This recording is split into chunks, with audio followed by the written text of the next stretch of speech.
आज के case studies के इस लेक्चर में बात होगी, अगर पत्नी ने पति और उसके परिवार के ऊपर झूठे केसेस किए हुए हैं तो उन्हें अब डरने की आवश्यकता नहीं, उन्हें घबराने की आवश्यकता नहीं, बस उन्हें ये 3 स्टेप फॉलो करना है और फिर देखिए झूठे केस अपने आप ही खत्म हो जाएंगे। तो चलिए आज के स्टडीज के इस लेक्चर में आपको झूठे केस खत्म करने का वो तरीका बताते हैं जिससे आप बड़ी आसानी से ऐसे झूठे केसेस को डिसमिस करवा सकते हैं। बस आपको 3 स्टेप ही फॉलो करना है, घबराने की बजाय बस ये 3 स्टेप फॉलो करिए। आपके ऊपर कितने भी झूठे केस होंगे, सारे के सारे झूठे केसेस एक के बाद एक या एक साथ खत्म हो जाएंगे। जय जिनेंद्र होमकेश जैन। वीडियो को लाइक और शेयर कर दीजिए और इस तरह जजमेंट्स पाने के लिए दिए गए नंबर पर आप हमें संपर्क कर सकते हैं। चलिए शुरुआत करते हैं। पत्नी अक्सर पति और उसके परिवार के ऊपर दबाव बनाने के उद्देश्य से ज्यादा केस फाइल करने की कोशिश करती है और ज्यादा से ज्यादा लोगों को पार्टी बनाती है, और यही पति के लिए एक अच्छा विकल्प मिलता है ऐसे केसेस को डिसमिस करवाने का। जितने ज्यादा पत्नी आरोप लगाएगी उतने ज्यादा उसे उसके जवाब देना पड़ेंगे, उतने ज्यादा उसे उन्हें साबित करना पड़ेगा, यानी हर आरोप को पत्नी पर साबित करने का दबाव बढ़ जाएगा। बस आपको इसी फार्मूले को अपनाना है कि पत्नी के ऊपर अब आपको सीधे तौर पर दबाव बनाना है कि जो आरोप लगाए हैं उन्हें साबित करे, उनके सबूत दिखाए। जो आपके ऊपर वो दबाव बना रही थी, झूठे आरोप लगाकर झूठे केस करके आपके ऊपर चौतरफा दबाव बनाने का जो प्रयास कर रही थी, आप उसी के जाल में उसको फंसा दीजिए। फिर देखिए रिजल्ट आपके सामने आ जाएगा।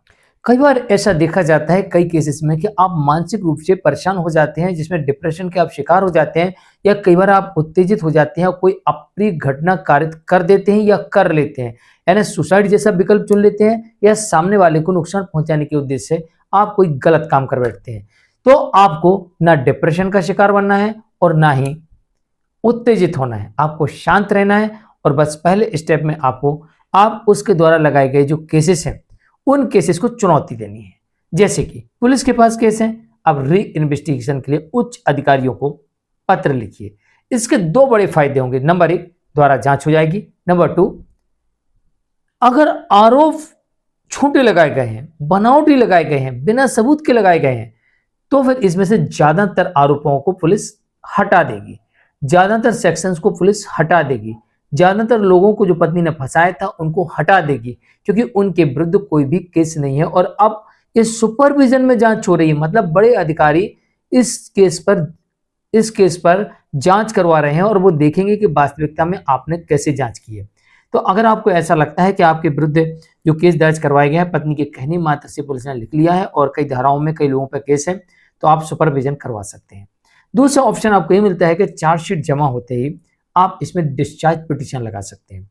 और अगर डोमेस्टिक वायलेंस का केस है तो आप उसमें 25(2) डोमेस्टिक वायलेंस के सेक्शन का उपयोग करके यही ट्रायल कोर्ट में से चुनौती दे सकते हैं, या सेशन कोर्ट में समन मिलने के बाद 30 दिन के भीतर सेक्शन 29 डोमेस्टिक वायलेंस का प्रयोग करके उसे चैलेंज कर सकते हैं कि जो आरोप लगाए हैं उसके सबूत दिखाइए। लेकिन डोमेस्टिक वायलेंस में तभी पति चैलेंज करे जब पत्नी की आय का व्यवस्थित स्रोत हो और पति ने कोई गलती ना की हो, पति और उसके परिवार के विरुद्ध पत्नी के पास में कोई भी सबूत ना हो और पत्नी कमाती हो, पर्याप्त आय के साधन हो। तो फिर जितने लोगों के ऊपर पत्नी ने डोमेस्टिक वायलेंस का केस किया है वो सभी लोग एक साथ इस केस में 25(2) या फिर सेक्शन 29 DB एक्ट का दोनों का प्रयोग कर सकते हैं और इस केस को यहीं पर डिसमिस करवा सकते हैं। इसी प्रकार से 498A केस को भी चुनौती दी जा सकती है। इसी प्रकार से जब मेंटेनेंस का आता है और उसमें पत्नी कमाती है तो उसे भी तत्काल चुनौती दी जा सकती है। तो इस प्रकार से ऐसे केसेस को आप डिसमिस करवा सकते हैं। बस आय का साधन है तो मेंटेनेंस का कोई भी केस हो उसे सीधी चुनौती आप दे सकते हैं। दूसरा, जो आपराधिक मामला है इसमें आपके विरुद्ध पत्नी ने कोई भी सबूत प्रस्तुत नहीं किया, तमाम आरोप लगाए हैं, तो आप सीधे चुनौती दे सकते हैं। अब पत्नी की बारी है कि वो सबूतों को लेके आए, क्योंकि इसमें 498A जो कि BNS की धारा 85 हो गया है, इसमें मेंटल क्रूरल्टी के आधार पर भी केस चलता है। तो भाई इसमें कोई भी सबूत नहीं है, अब कोर्ट को लग रहा है कि भाई ऐसा हुआ होगा, तो भाई हुआ होगा लेकिन साबित नहीं हो रहा है, तो हुआ होगा से संबंधित है जो सेक्शन उसी में केस चलेगा। और हुआ होगा अगर मजिस्ट्रेट को लगता है कि नहीं ऐसा हुआ तो उस पर आपको दंडित भी, लेकिन बिना सबूत के दंडित करेंगे तो कम से कम सजा आपको मिलेगी या संदेह के आधार पर आपको बरी कर दिया जाएगा। लेकिन जो बाकी सेक्शन थे उन्हें साबित करने के लिए तो सबूत चाहिए, और सबूत नहीं है तो केस नहीं चलेगा, या वो सेक्शन पे आपको अपराधी नहीं बनाया जा सकता, या वो सेक्शन पे सजा नहीं दी जा सकती। तो आप इस तरीके से अपना बचाव कर सकते हैं। एक और होता है दहेज मांगने का आरोप। इसमें DP4 लगाई जाती है। इसमें भी मांगने का आरोप है तो पत्नी साबित करे हमने कब मांगा, और कोई भी ऐसी परिस्थिति अगर कोर्ट के सामने आती है, इसे लगता है कि हाँ मांगा होगा, तो कोर्ट भरोसा कर सकती है, अन्यथा पत्नी को साबित ही करना पड़ेगा कि ने मांगा था। तो इससे भी आप बच सकते हैं। तो इस प्रकार से आप अपना बचाव कर सकते हैं। और मेंटेनेंस के केस को ट्रायली फास्ट करें और उसमें गवाह के तौर पर बुलवाएं और आके वो गवाही दें, और गवाही में आप अच्छे से क्रॉस कर लें, जो डेट तारीख समय बताया गया है उसके बारे में आप बात कर लें, और साथ ही जो आरोप लगाए गए हैं उनके सबूत मांग लें, और जो आपके पास है पत्नी के विरुद्ध सबूत उन्हें प्रस्तुत कर दें। और इसके अलावा पत्नी के इनकम के जो भी प्रूफ हैं, एसेस्ट के जो भी प्रूफ हैं, वो भी कोर्ट के समक्ष प्रस्तुत कर दें। अडल्ट्री के जो भी सबूत है, क्रूरल्टी के जो भी सबूत आपके, वो भी प्रस्तुत कर दें। तो इससे आपके मेंटेनेंस के केस में तो आपको बेनिफिट मिलेगा ही मिलेगा, लेकिन इस केस से बाकी केसेस भी डिसमिस हो सकते हैं। तो कुछ इस तरीके से आपको चलना होगा, यानी शांतिपूर्वक, उत्तेजित बिल्कुल भी ना होना, शांतिपूर्वक आपको केस को लड़ना है। केस कितना भी जटिल हो, लेकिन अगर आरोप झूठे हैं तो वो टिक नहीं सकता। आज मैंने एक ऐसा ही लाइव डेमो देख रहा था जिसमें एक केस ऐसा बनाया गया कि सुबह 5 बजे उसकी गाड़ी जब्त की जाती है और शाम 5 बजे उसको दिखाया जाता है कि हमने इस वक्त जब्त की है। 12 घंटे में गाड़ी कई जगह चलती रहती है और गाड़ी के अंदर ऐसा कुछ वस्तु पाई जाती हैं जो नहीं होना चाहिए था। तो जिसकी गाड़ी है वो कहता है कि साहब 12 घंटे में मेरी गाड़ी कहाँ कहाँ गई, मेरे पास रिकॉर्ड है, क्योंकि उसमें GPS लगा हुआ था। तो जब गाड़ी सुबह जब्त हुई तो शाम की जब्ती क्यों बनाई, पहली बात। दूसरी बात, गाड़ी जब्त होने के बाद चल कैसे रही थी, अलग अलग जगह अलग अलग स्थान पर रुक क्यों रही थी, जा क्यों रही थी, उसे थाने में खड़ा होना चाहिए था।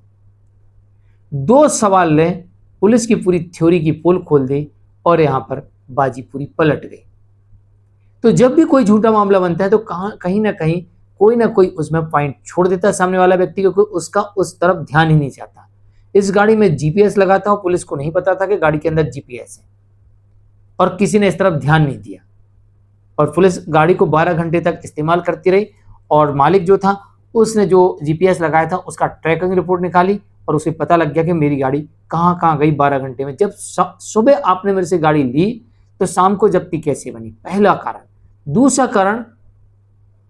दूसरा बड़ा कारण इसमें कि पुलिस जहां जहां गाड़ी ले गई GPS ने सारा ट्रैक कर दिया। तो यहां पर ये दूसरा बड़ा कारण बना इस केस में। तीसरा कि इसमें जो ओनर है या ड्राइवर जिसे पार्टी बना रहा है वो, उनकी कॉल डिटेल्स नहीं निकाली गई, क्योंकि कॉल डिटेल्स जब पुलिस निकालती है या कोर्ट निकालती है उसमें लोकेशन भी आती है। तो भाई उनके फोन कहां थे, वो क्यों नहीं उस गाड़ी में घूम रहे थे। ये 3 चीजें पुलिस से मिस हुई और यहां पर ओनर बच गया। ऐसे ही झूठे केस में होता है कि जब आप झूठे केस में थोड़ा सा दिमाग से काम करते हो, शांतिपूर्वक सवालों को खड़ा करते हैं, तो आप भी झूठे केस से बड़ी आसानी से निकल सकते हैं। हाँ, आपके केस में अगर झूठा एफिडेविट दिया है, झूठे सबूत दिए हैं, तो आप इनके विरुद्ध, या झूठे केस किए हैं तो आप इनके विरुद्ध आपराधिक मामले और मानहानि के मामले भी दर्ज करवा सकते हैं। आज के लिए इतना ही। मैं मुकेश जैन।